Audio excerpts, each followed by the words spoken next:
হরে কৃষ্ণ দর্শক বন্ধুরা, আশা করছি আপনারা সকলে রাধা মাধবের কৃপায় ভালো আছেন।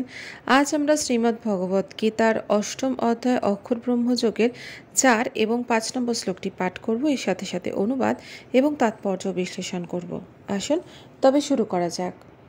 অধিভূতম শরভাবঃ পুরুশ্চাদি দৈবতম অধিয়জ্ঞহমেবত্র দেহে দেহবৃতম্বর। অনুবাদ: হে দেহধারী শ্রেষ্ঠ, নশ্বর জড় প্রকৃতিকে বলা হয় অধিভূত। সূর্য, চন্দ্র আদি সমস্ত দেবতাদের সমষ্টিরূপ বিরাট পুরুষকে অধিদৈব বলা হয়, আর দেহীদের দেহান্তর্গত অন্তর্যামী রূপে আমি অধিযোগ্য। তাৎপর্য: সর্বক্ষণই প্রকৃতির পরিবর্তন হচ্ছে। জড়দেহ সাধারণত 6টি অবস্থা প্রাপ্ত হয়। তার জন্ম হয়, বৃদ্ধি হয়, কিছুকালের জন্য স্থায়ী হয়, প্রজনন করে, ক্ষীণ হয় এবং অবশেষে বিনাশ প্রাপ্ত হয়। এই জড় প্রকৃতিকে বলা হয় অধিভূত। এক সময় এর সৃষ্টি হয় এবং কোনো এক সময় এর বিনাশও হয়। ভগবানের বিশ্বরূপ যাতে সমস্ত দেবদেবীরা ও তাদের নিজস্ব লোকসমূহ অবস্থিত, তাকে বলা হয় অধিদৈবত। আর ভগবান শ্রীকৃষ্ণের আংশিক প্রকাশ পরমাত্মা, যিনি অন্তর্যামী রূপে প্রতিটি জীবের হৃদয়ে বিরাজ করেন, তাকে বলা হয় অধিযোগ্য। এই শ্লোকে এব শব্দটি বিশেষ গুরুত্বপূর্ণ, কারণ এই শব্দটির দ্বারা ভগবান এখানে দৃঢ়ভাবে প্রতিপন্ন করেছেন যে এই পরমাত্মা তার এক থেকেই অভিন্ন এবং পরমাত্মা রূপে ভগবান প্রতিটি জীবের সঙ্গে থেকে তাদের কার্যকলাপ পর্যবেক্ষণ করে চলেন এবং তিনি তাদের বিবিধ চেতনার উৎস। পরমাত্মা জীবকে স্বাধীনভাবে কর্ম করার সুযোগ দেন এবং তার কার্যকলাপ পর্যবেক্ষণ করেন। ভগবানের এই সমস্ত বিভিন্ন প্রকারের তত্ত্ব কৃষ্ণ ভাবনায় ভগবত সেবাপরায়ণ শুদ্ধ ভক্তের কাছে আপনা থেকেই পরিপুষ্ট হয়ে ওঠে। ভগবত ভক্তির প্রাথমিক স্তরে স্থিত কনিষ্ঠ ভক্ত অধিদৈবত নামক ভগবানের সুমহান বিশ্বরূপের ধ্যান করে, কারণ তখন সে ভগবানের পরমাত্মা রূপকে উপলব্ধি করতে পারে না।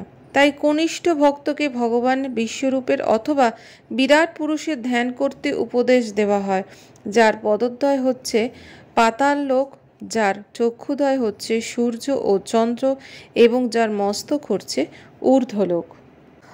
অন্তকালে চ মামেব স্বর্ণমুক্তকালে বরম ইয়া প্রয়াতি সমদ্ভাবম ইয়াতি নস্তত্র সংশয়।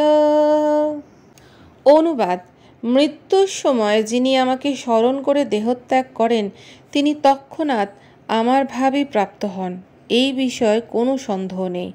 তাৎপর্য: এই শ্লোকে কৃষ্ণ ভাবনামৃতের গুরুত্ব আরোপ করা হয়েছে।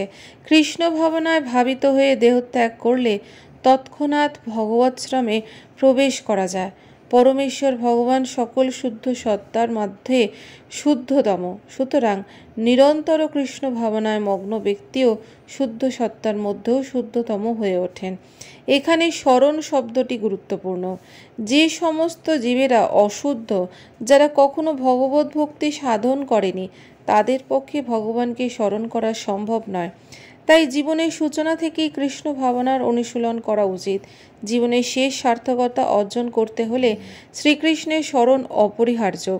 তাই সর্বক্ষণ অবিরামভাবে হরে কৃষ্ণ মহামন্ত্র হরে কৃষ্ণ কৃষ্ণ কৃষ্ণ হরে হরে, হরে রাম রাম রাম হরে হরে কীর্তন করতে হয়। এবং শ্রী চৈতন্য মহাপ্রভু উপদেশ দিয়েছেন যে প্রত্যেকের তরুর মতন সহিষ্ণু হওয়া উচিত। যে ব্যক্তি হরে কৃষ্ণ কীর্তন করবেন তার অনেক বাধাবিঘ্ন আসতে পারে, কিন্তু এই সমস্ত বাধাবিঘ্নগুলিকে সহ্য করে তাকে অনবরত হরে কৃষ্ণ কৃষ্ণ কৃষ্ণ হরে হরে, হরে রাম রাম রাম হরে হরে কীর্তন করে যেতে হবে, যাতে জীবনের অন্তিমকালে তিনি কৃষ্ণ ভাবনামৃতের পূর্ণ সুফল লাভ করতে পারেন। তাহলে দর্শক বন্ধুরা, এই ছিল আমাদের শ্রীমদ্ ভগবত গীতার ৮ম অধ্যায় অক্ষর ব্রহ্মযোগের 4 এবং 5 নম্বর শ্লোকের তাৎপর্য। আগামী পর্বে আপনাদের সাথে আবার দেখা হবে পরবর্তী শ্লোক নিয়ে। আপনারা ভালো থাকুন, সুস্থ থাকুন। রাধে রাধে।